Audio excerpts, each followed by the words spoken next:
રાજ્યના જનજાતિના વિદ્યાર્થીઓની શિષ્યવૃત્તિ બંધ કરી તેમના ભવિષ્ય સાથે ચેડા કરાઈ રહેલા આક્ષેપ અને લો કોલેજમાં પણ પુનઃ પ્રવેશ પ્રક્રિયા શરૂ કરવાની માંગણી સાથે મહેસાણાના નાગલપુર પાટિયા પાસે વિદ્યાર્થી સંગઠને ચક્કાજામ કર્યું હતું। નાગલપુર પાટિયા પાસે આવેલી કોલેજ નજીક એબીવીપીના કાર્યકર્તાએ ચક્કાજામ કરીને પોતાનો વિરોધ નોંધાવ્યો હતો। આ સાથે જ રાજ્ય સરકાર તેમની રજૂઆત સાંભળી યોગ્ય કાર્યવાહી કરે તેવી માંગણી પણ કરી હતી। વિદ્યાર્થી સંગઠનના ચક્કાજામ કાર્યક્રમને લઈને હાઈવે પર ટ્રાફિક જામના દ્રશ્યો સર્જાયા હતા। જો કે અહીં દોડીને આવેલી પોલીસે બધું જ ઠીકઠાક કરી દેવા માટે પરસેવો પણ પાડ્યો હતો।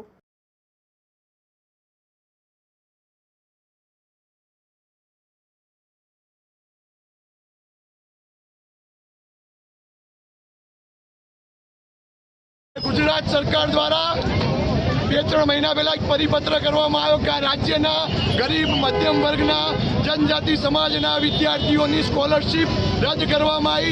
आ गरीब आदिवासी विद्यार्थीओ जनजाति समाजना भाईओ ने बहनों जे शिक्षण मेळववा मांगे छे क्यांक ने क्यांक एमने शिक्षणथी दूर राखवानुं षड्यंत्र थई रह्युं छे।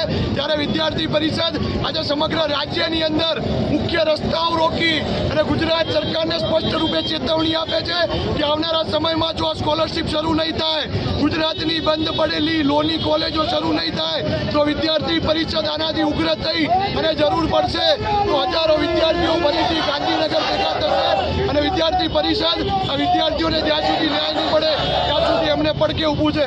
બોલો ભારત માતા। પ્રશાંત સોની, अपना मिजाज न्यूज़, મહેસાણા।